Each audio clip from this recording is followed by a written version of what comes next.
I love categorizing and labeling things. Today I'd like to categorize and label each of the chords in major harmony. All right, so we've already talked a little bit about Roman numerals, and I'm going to explain the titles, the labels for each of these chords and their purpose in life in music theory. Okay, so when we are learning about music theory, we have to know how all of the chords function.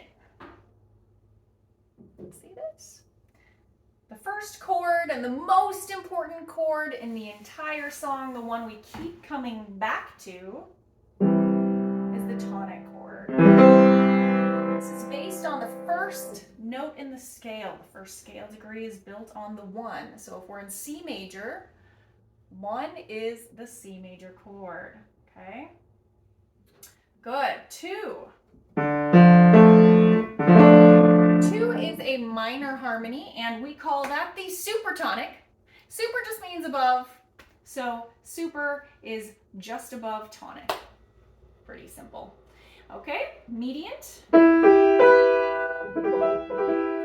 Also a minor chord. The mediant chord is in the middle. It's between tonic and dominant. Here's the mediant, okay? Mediant. The median chord. Mediant chord is based on the 3rd scale degree, okay? Next we have 4. The 4 chord is subdominant. That's really important to set you up to return home. So the subdominant usually precedes the dominant chord. Okay. Next we have dominant. Dominant harmony is based on the 5th note in the scale, the 5th scale degree. And it's represented by a large V, which is a Roman numeral for the number 5. Okay?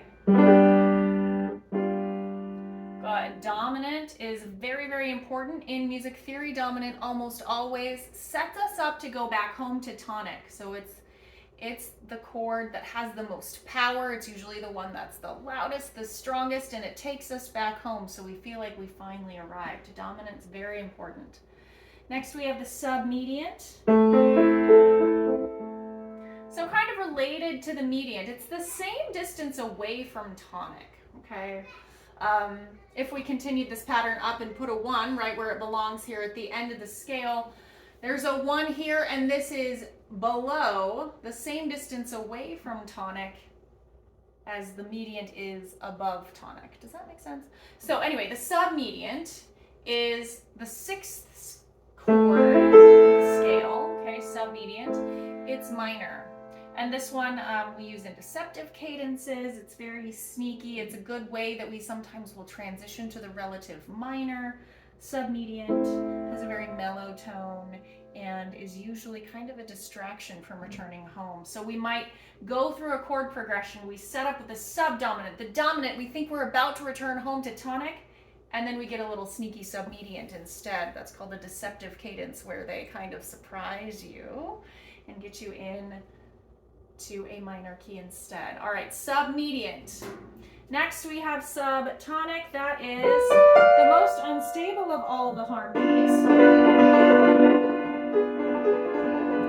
Okay, subtonic is the 7th chord in the key. Okay, it's based on the 7th scale degree, and it is built of 2 minor thirds, so it has this tritone interval in it, very unstable. And it has actually like a very, very, how do I call it? It like pulls the harmony. It forces you back to home. Okay, so the subtonic, that 7th scale degree chord, that really dissonant, diminished harmony pulls us back home to tonic. Okay, so really, really powerful chord. It's reserved for use when you just really need a lot of like tension and drama, and it's a really fun chord to find in music because it's very powerful, but it's used sparingly because it's a little bit unnerving.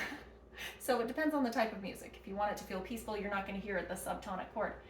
Anyway, so that's all of the chords. Let's review from the bottom. Tonic, supertonic, mediant, subdominant, dominant, submediant, subtonic, and let's come back home. That is tonic chord, right? So once you know all of those chords and their function in a chord progression, then you start to see how they fit into music. You start to analyze the chords and notice how they interact with each other. So I'll give you a couple of chord progressions just sort of showing you how these chords work. Here's tonic, subdominant, dominant, tonic. That's a 1, 4, 5, 1. Kind of a harmony, the very, very basic, very foundational.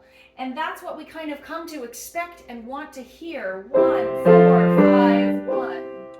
So if you want a surprise and prolong the piece a little bit, kick the ending farther down the road, you might go tonic, subdominant, dominant, submediant. A little deceptive cadence. And then from there, let's go back to subdominant, dominant, tonic. So, let's see, what about the mediant? How do we get to the mediant? What do we use the mediant for?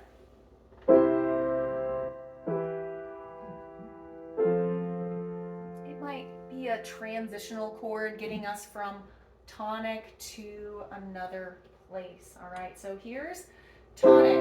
This is the mediant. And then let's rest on subdominant. So the mediant is kind of a passing chord, one that we move through. 1, 3, 4. So here we are on the subdominant. Let's go from 4 to 5 and resolve to tonic. See how they're starting to play with each other a little bit? The supertonic is second scale degree, C, D minor chord in C major. So supertonic is usually used in the function of a subdominant. Sometimes we'll use that to set up for dominant as well. So it functions very similarly to the 4 chord. Let's see.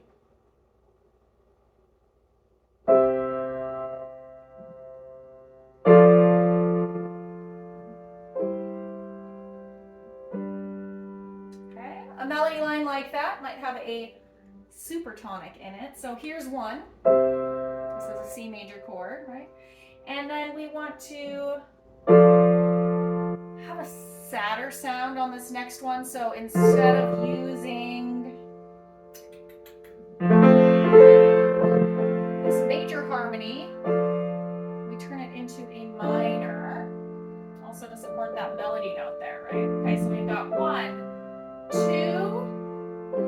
call this a 1, 6, 4. This is a tonic chord perched on top of a dominant bass note, and it leads to the dominant chord. We resolve to tonic. Good. Okay, I think I've gone through all of the scale, all of these different chords that I demonstrated here, except for one. Which one have we not seen a chord progression with? We've done tonic, supertonic, mediant, subdominant, dominant, and submediant. But have I shown you how we use the subtonic? Remember, that's the one that's very unstable. It's kind of creepy sounding. It's a very powerful chord. Let's see what we can do to fit this in. The subtonic can be used as a substitute for dominant when we're wanting to get back to the home key. All right, so I have to think about this for a minute.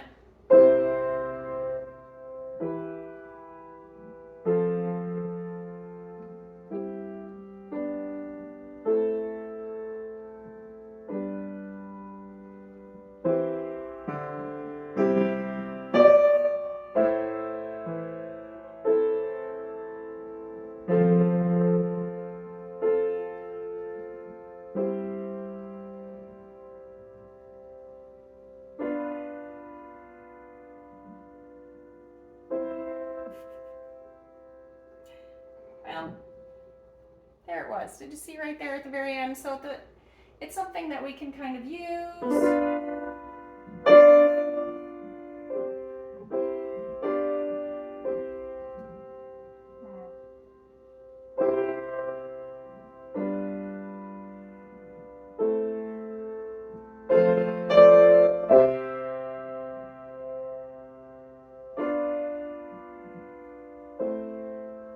Ooh, that was nice. So that was a subtonic leading to submediant. So we had here 1.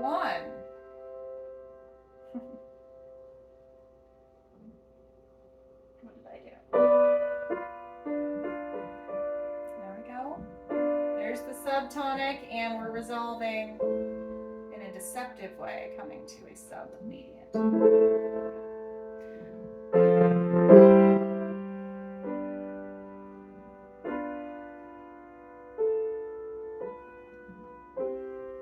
Subtonic. It's that creepy sound.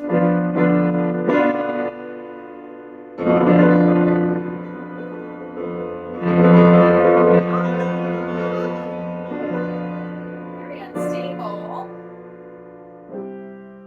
Feels so good to resolve it back to your tonic chord.